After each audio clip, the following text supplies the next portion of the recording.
tous, nouvelle vidéo sur la Miklos IX Final Close de Yoga du Cygne, donc en armure V3 comme on l'appelle. J'attendais avec impatience cette figurine parce que Yoga est mon chevalier de bronze préféré. Il a l'air vraiment réussi. Alors, il y a quelques problématiques qui circulent sur les réseaux sociaux en ce moment, notamment concernant ses jambières. On va voir un petit peu ce qu'il en est. Est-ce que c'est avéré? Est-ce que ça passe? Donc on va commencer par déballer la figurine, hein, tout simplement. Donc on fait un tour rapide de la boîte, hein. C'est du classique de... C'est du classique de la Miklos en ce moment, hein, ces boîtes-là, hein. Donc fond rouge avec le totem sur une face. À l'arrière, nous avons donc une présentation des différents visages. Nous avons plusieurs poses qui nous sont proposées. Et puis sur le côté, d'un côté donc le totem et de l'autre une pose assez emblématique du personnage, hein. Donc voilà, on va déballer ça, on va regarder le contenu. On découvre ensemble le blister. Donc nous avons trois blisters différents avec bien sûr la notice. Alors, premier blister, le personnage, différentes pièces d'armure. Donc on peut déjà voir que il y a effectivement deux plastrons différents, ce qui permet de s'adapter aux attaques. On a les fameuses jambières. Donc bon, on peut voir qu'il y a un distinguo de couleur. Je pense que ça dépend beaucoup de l'angle. Toujours un seul protège-main, ce qui est assez triste de la part de Bandai en ce moment. À une époque, on en avait deux au cas où on en perdait. C'est la pièce qu'on perd le plus facilement. C'est un petit peu dommage, mais bon, ça ne m'étonne pas plus que ça. Deuxième blister, c'est les parties du totem, hein, sur lesquelles on va assembler l'armure. Et troisième, c'est donc les différentes paires de mains et les différents visages. Donc on peut déjà voir que on a 4 visages plus celui sur le personnage, plus 3 visages bonus. Donc ça c'est plutôt bien pour les autres chevaliers de bronze, pour illustrer la fameuse scène où il pleure à la fin du manga, hein, dans la partie Hades. Il y a également plusieurs paires de mains, dont la fameuse qui illustre son attaque, hein, l'exécution de l'aurore. Donc voilà. Ainsi qu'une paire d'ailes qu'on peut mettre aussi bien sur le personnage que sur le totem, bien sûr. Il y a encore... non, c'est ce qu'on a vu. Ok, très bien. On passe à la suite. On va monter ça et on va regarder ce qu'il en est. Voici la figurine sortie de la boîte. Donc on peut déjà voir que le sculpte des cheveux est vraiment magnifique. Donc on a deux systèmes de mèches, hein. Une mèche ici, on a aussi une autre mèche dans la boîte. Le visage est qualitatif. On verra vite fait les autres visages après. Je les approcherai à chaque fois. Après voilà, c'est un corps typique des IX, hein. Donc pas de souci. La souplesse est là. Par contre, bon, la rigidité, clairement, c'est un petit peu dommage, hein, sur le côté. Voilà, ça bouge, c'est pas assez rigide à ce niveau-là. Bon, c'est pas une kata, mais clairement, ça veut dire qu'il va sûrement falloir faire un petit peu attention aux poses. Les poses type avec des écarts importants risquent d'être un peu compliquées. On va monter et on regarde ça juste après. Voici le montage effectué et une première petite pause qui illustre un peu une marche.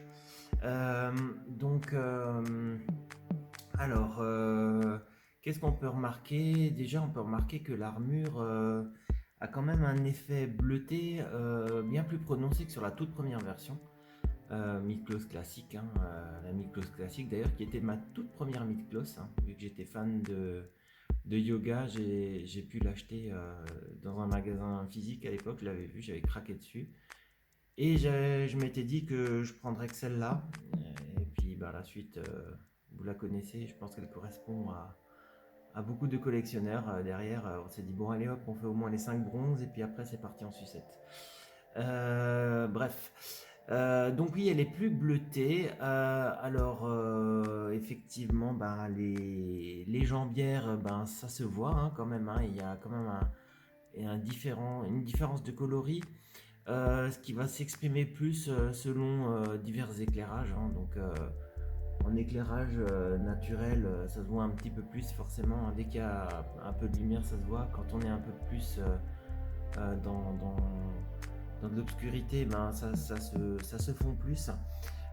Autre chose, je vais l'approcher un petit peu.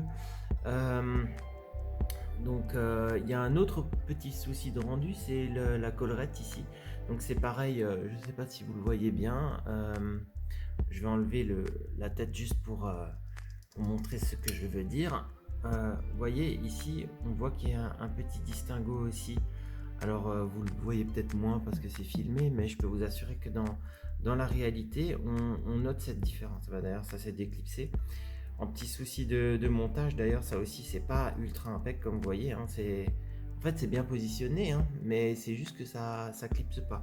Et bon, alors après, c'est pas quelque chose qui se voit, c'est pas un drame, mais c'est pas impeccable. Voilà.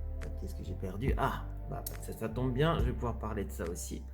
La jupe, donc voici le pan arrière, eh ben en fait elle n'est pas articulée comme vous pouvez le voir. Elle se positionne simplement avec ces deux petits ergots hein, qui viennent se placer dedans. Donc c'est très bien. Hein. Par contre, si vous voulez faire une pause en arrière, eh ben vous allez être embêté à un moment donné parce que ça va pas plus loin que ça. Donc ça limite les possibilités alors qu'il aurait suffi de faire une petite articulation pour qu'elle se lève comme celle sur les côtés. Ça a déjà été fait sur de nombreuses Miklos, donc je ne vois pas pourquoi ne pas avoir récupéré ça. Donc après voilà, ben, les jambières, vous voyez, alors là c'est pareil, sur la vidéo ça se voit peut-être moins, je sais pas. Je verrai au montage, mais en tout cas, selon l'éclairage, bah, c'est quand même assez visible.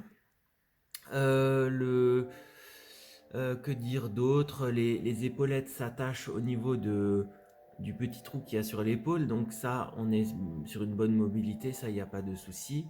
Là, c'est pareil, il y a des petits ergots à poinçonner, c'est pas le système où on se clipse vers le haut. J'ai pas mis les petites protections tout simplement parce que dans la pose que je le présentais, ça se voyait pas et puis ça m'évite de les manipuler parce que vu qu'on n'a qu'une paire, si on écaille la peinture, c'est un petit peu dommage quoi. Donc voilà, à part ça, le rendu, lui, il est vraiment sympathique, je trouve. On a un magnifique visage de yoga. Je trouve que c'est un des plus réussis qu'on a vu jusqu'à là, hein, sinon le plus réussi. Le casque lui va à ravir. On a bien le petit point bleu sur le casque et rouge de l'autre côté.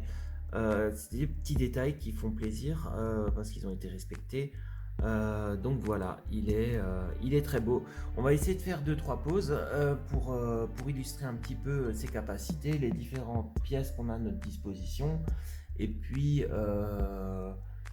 comme ça, on va pouvoir se faire un avis un peu plus global sur la figurine. Voilà, deuxième petite pause. Donc là, le but, c'est la préparation de l'Aurora Exécution. Du coup, alors ce que je craignais est avéré, c'est-à-dire que c'est une pose qui est vraiment pas facile à faire parce que, et elle est encore loin d'être parfaite là, la souplesse des jambes ne permet pas cet écart sans support, hein, sinon il nous fait le grand écart, donc voilà, on oublie ça déjà sans support. Les ailes se placent très bien, ça c'est vraiment pas un problème. L'autre problématique c'est les mains, quelle que soit la pose de l'exécution de l'Aurore, en fait vous allez avoir la partie dessus du bouclier qui n'est pas articulée, qui va venir taper sur les mains. Donc du coup c'est un petit peu difficile de lui donner une pose complètement droite.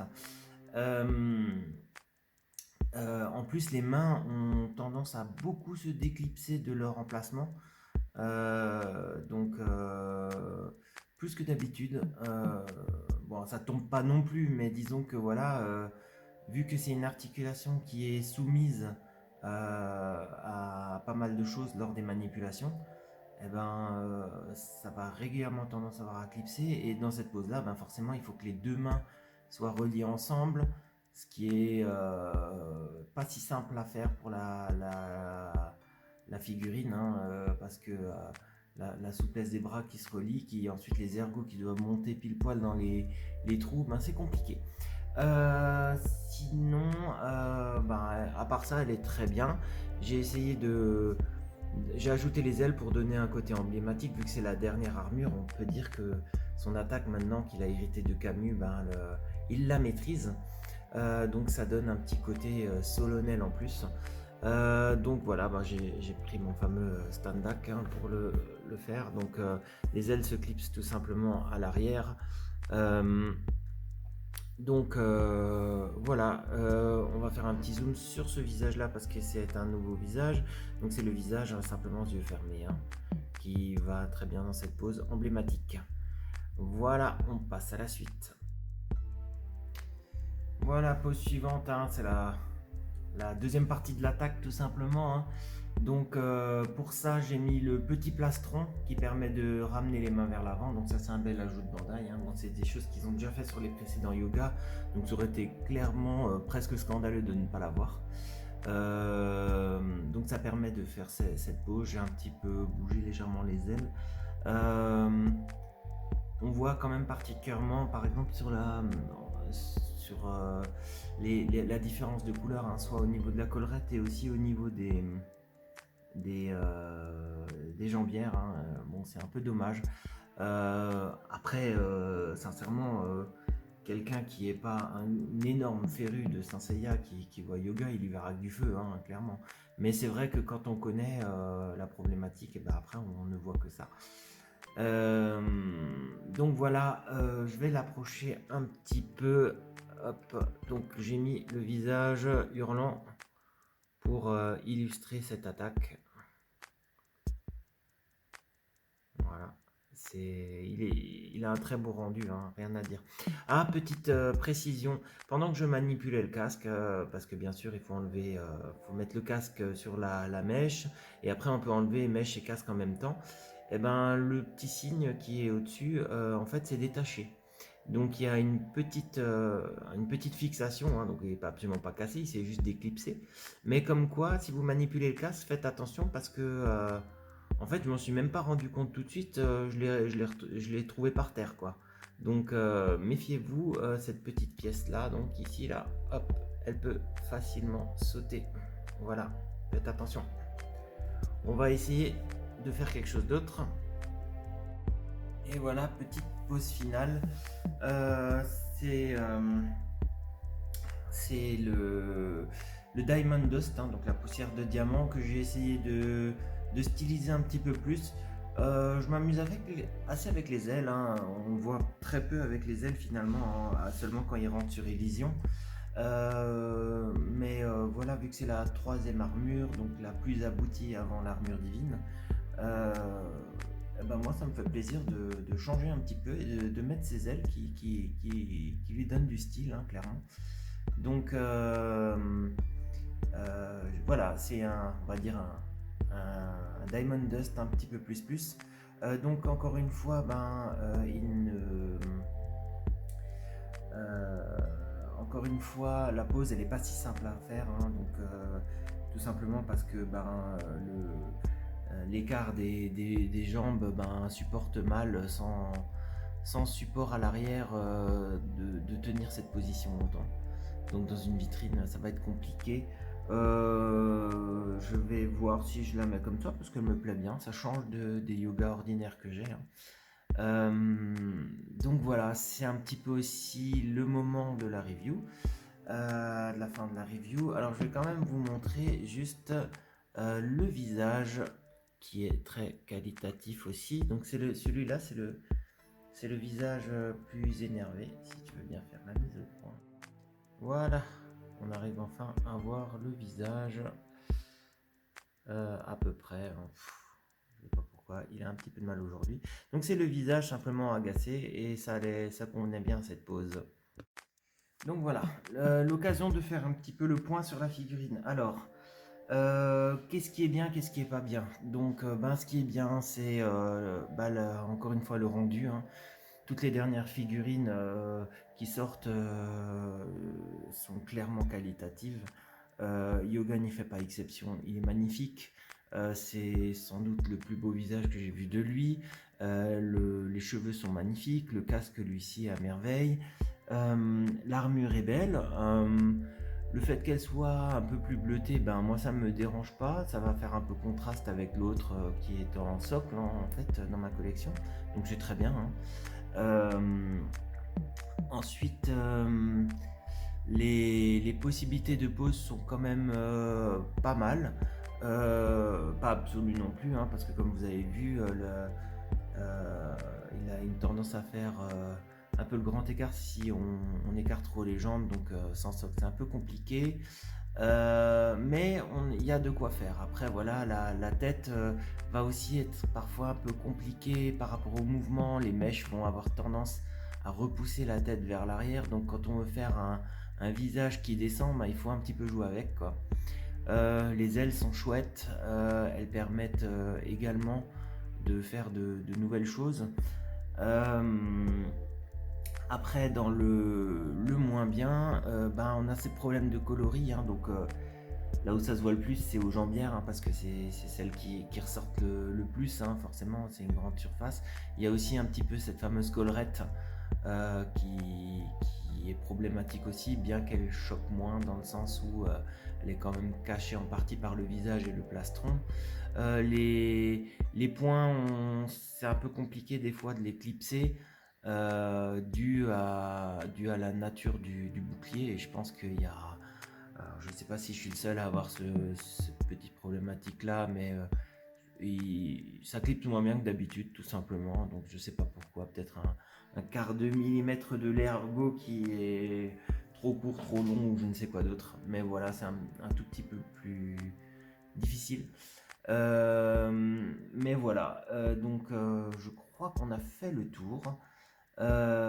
Donc après, qu'est-ce que je pense de cette figurine? Alors moi je suis ravi de l'avoir dans ma collection parce que comme je vous ai dit, c'est mon personnage préféré, mon saint de bronze préféré. J'ai toujours été fan de tout ce qui tourne autour de la glace, donc il est très bien, c'est un très bon perso pour moi. Après, il n'est pas parfait, hein, clairement, à cause de ses problèmes de coloris. S'il n'y avait pas ces problèmes de coloris, et si là, le corps avait été un peu plus rigide, ça aurait été vraiment un sans faute, hein. Avec une deuxième paire de protège-mains aussi, hein. Ça, on aurait apprécié, merci Bandai, hein. Donc voilà, ça c'est les petits trucs qui auraient pu faire en sorte que il est 20 sur 20, ou en tout cas s'en rapproche assez, quoi. Maintenant, comment noter cette figurine, c'est difficile, parce qu'elle est vraiment chouette, elle me plaît beaucoup, et en même temps il y a cette problématique qu'on ne peut que sanctionner, quoi. Et sanctionner pour moi fortement, quoi. Donc c'est difficile. Si on est capable de se passer de ce souci de coloris et de se dire bon, c'est pas si grave, on va mettre une note qui va être plutôt dans les 17-18 sur 20. Si on veut sanctionner fortement cette note, on va lui mettre 12-13, quoi. Donc ça, je vous laisse le choix. Moi, tout ce que j'espère, c'est que grâce aux réclamations qui ont été faites sur internet, dont moi, hein, j'ai également envoyé un mail à ma boutique pour signaler ce problème-là, en espérant que, à force qu'on remonte, on ait une pièce de remplacement. Donc pour moi, je vais quand même partir sur la bonne note pour moi, mais je comprends très bien qu'il faut sanctionner cette problématique. Donc la note qui sera affichée sur cette vidéo sera de 13 sur 20 à cause de ça. Voilà, je vous souhaite d'avoir apprécié cette vidéo et je vous dis à la prochaine fois. Salut tout le monde.